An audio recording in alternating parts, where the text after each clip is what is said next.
Welcome to Chapter by Chapter. This is episode 1 in the letter to the Colossians.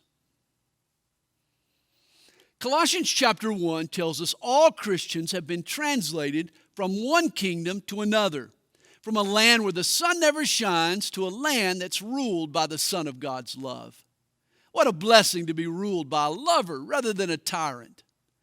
The Colossian church was a healthy church, but they were hassled by heresy. Gnosticism was an old lie very similar to the New Age. The bottom line, as with every cult, was a denial of the deity of Jesus. Jesus Christ is the image of God. More than made in the image, he is the image.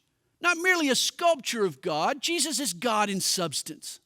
Firstborn of all creation is a title of preeminence. The term had nothing to do with birth order. Jacob was the firstborn in Isaac's family, but he was not the first to be born. Jesus is the creator, sustainer. He's the head of the church. When a body is severed from the head, it convulses and dies. Many Christians seem to be serving God, but their service is little more than the final throes prior to death. They've been severed from the head and are acting on their own. Christ in us is the hope of glory. The Gnostics believed the essence of God had been sprinkled over all creation. A spark of God existed in every man. But Paul tells us that God has placed the fullness of the Father in one person, Jesus Christ.